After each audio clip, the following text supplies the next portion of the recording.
पिछले वीडियो में मैंने वर्णमाला को समझाया। आइए वर्णमाला से हम उच्चारण स्थान को देखते हैं, क्योंकि इस पर प्रश्न आते हैं। अब आप इसे देखें। क वर्ग, क ख ग घ अंग, ये 25 स्पर्श व्यंजन है, ये बता चुके हैं हम। अब आप इसे देखें बच्चों, एक सूत्र है, अकुह विसर्जनीयानाम नियानाम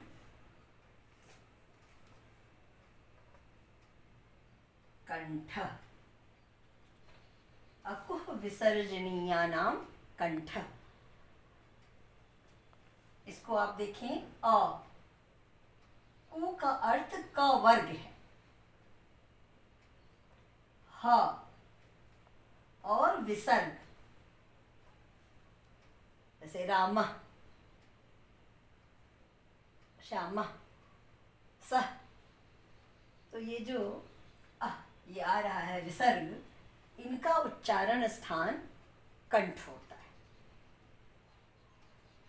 फिर से देखिए, ये एक सूत्र, अगर आप जो बच्चे मुझसे 9th में पढ़े होंगे उनकी तो पुनरावृत्ति होगी, वैसे आप इसको ध्यान दें।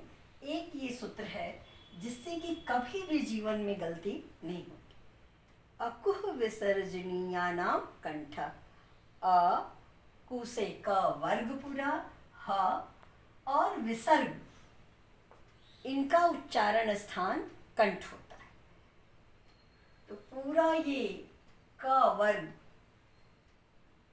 अ, ह और विसर्ग ऐसा आए और पूछा जाए इनका उच्चारण स्थान कहाँ है, तो आप कंठ लगाएं। अब दूसरा देखते हैं, च वर्ग, च छ ज झ इया। इसके लिए एक सूत्र है, ई चु य शानाम तालु। इचु यशानाम तालु। यहाँ ई का अर्थ दोनों ई, चु लिखा है तो इसका मतलब च वर्ग पूरा, च छ ज झ इया, च वर्ग। य श, इनका उच्चारण स्थान तालु होता है। ई च छ ज झ य और श, इनका उच्चारण स्थान तालु होता है।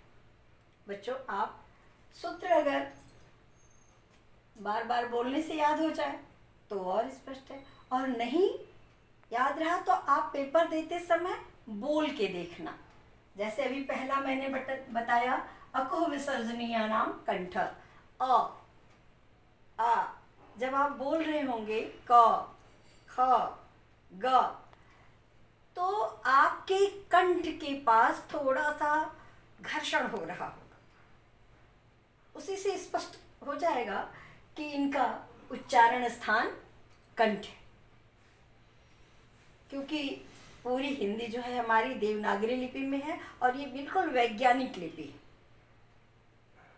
इसी तरह ई च छ ज झ ञ, बोलिए, आपकी जिह्वा आपके तालु को स्पर्श कर रही होगी, तो याद हो जाए तो भी ठीक, और नहीं तो आप बोल के देख लेना, एकदम स्पष्ट रहेगा। ये ई च वर्ग य श का उच्चारण स्थान तालु होता है। अब ट वर्ग,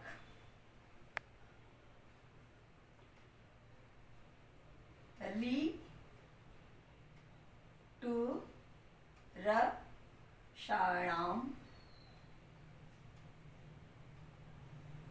मूर्धा, ये सूत्र है। री टू र षाणाम मूर्धा। तो क्या होगा? री ट वर्ग पूरा, रा, ये इसको मूर्धन्य श कहते ही हैं। इनका उच्चारण स्थान मूर्धा होता है।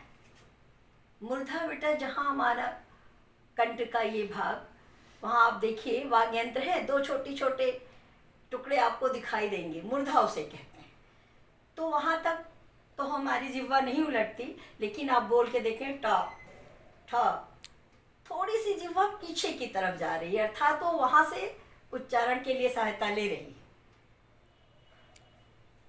तो इनका उच्चारण स्थान मूर्धा हो जाएगा। इसीलिए आप देखें जो ये मूर्धन्य ष है, इसका कुछ लोग उच्चारण तो तालव्य श की तरह कर देते हैं, और नहीं तो लखन लाल, क्योंकि जब हम उसका उच्चारण श ऐसे करेंगे तो ख की ध्वनि आती है, इसलिए लखन लाल बोल देते हैं सुविधा के।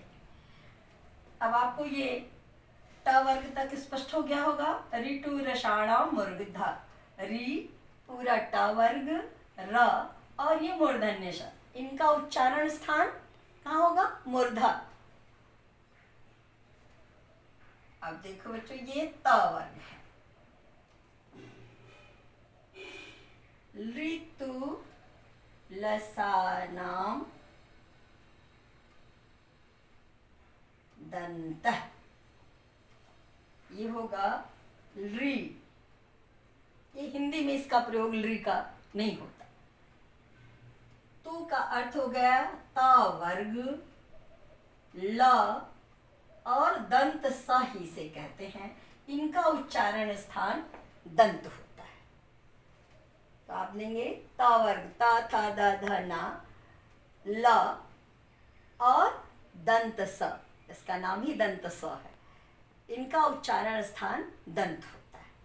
बोल के देखो त थ द ध, ये बोलने से ही आपकी जिह्वा जो है दांत को स्पर्श कर रही है, इसलिए इसका उच्चारण स्थान दंत है। जरा सा भी भ्रम हो पेपर देते समय तो बोल के देख लेना, आपकी जिह्वा जहां जाके स्पर्श कर रही हो उसको लिखिए, ऋतु लसानाम दंत, और ये सूत्र में है, याद है तब तो बोल के देखने की आवश्यकता नहीं होगी। वैसे यहाँ पर एक चीज और आप देख लेना बेटा ध्यान से, कि ये तावर, ल और स, ये जो दंत वाला उच्चारण स्थान है, इसमें और बाकी सब में स्वर है। तो ऐसे भी प्रश्न आ सकता है कि वो कौन सा उच्चारण स्थान है जिससे किसी स्वर का उच्चारण नहीं होता, तो आप दंत लगा देंगे। दंत वो उच्चारण स्थान है जहाँ से किसी स्वर का उच्चारण नहीं होता।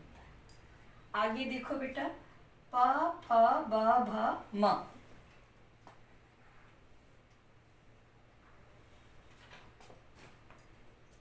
ये है उ पु पद्यमाननीयानाम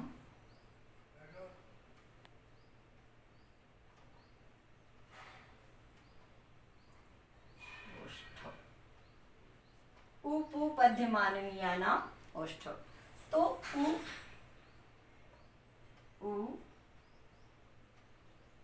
प वर्ग, प फ ब भ म, उपध्यमानी, ये हिंदी में इनका प्रयोग नहीं होता, ये वर्ण के ऊपर संस्कृत में ऐसे लगा देते हैं, वो उपध्यमानी कहते हैं, लेकिन हिंदी में इनका प्रयोग नहीं है, इसलिए आप इतना ही याद रखें, उ और प वर्ग। बोल के देखिए, उ प फ ब भ म, ये बोलने में आपके होठ आपस में स्पर्श कर रहे हैं, होठ की सहायता लेनी पड़ रही है, तो इनका उच्चारण स्थान ओष्ठ होगा।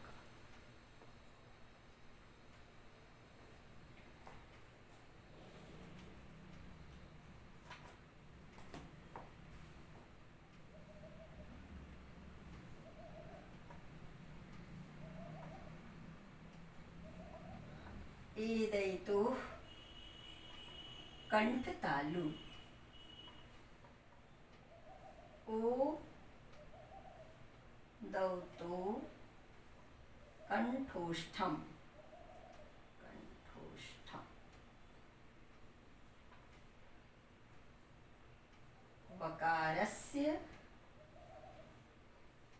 दन्तोष्ठम।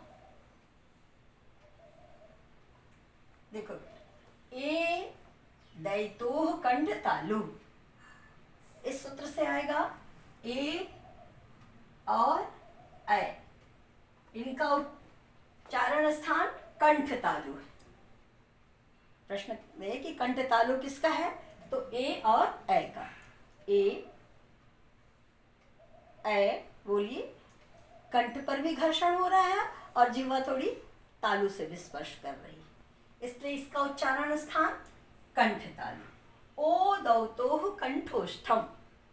ओ और औ। ओ और औ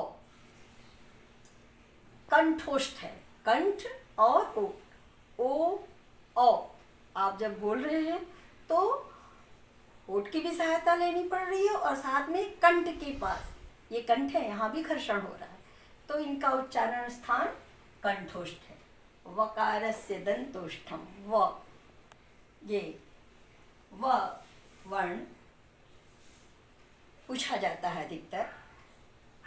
व दांत से थोड़ी जीभ स्पर्श कर रही है और हो, तो वकारस्य दंतोष्ठम। इस तरह ये इतनी हमारी वाग इंद्रियां हैं, ये वाग यंत्र हैं। उन यंत्रों के माध्यम से मुख, जो आप अंदर, ये जो है मुख विवर के अंदर, ये हमारे यंत्र हैं, इनके सहायता से हम उच्चारण करते हैं। इस तरह आप इसको ध्यान से देख करके उच्चारण स्थान देखिएगा।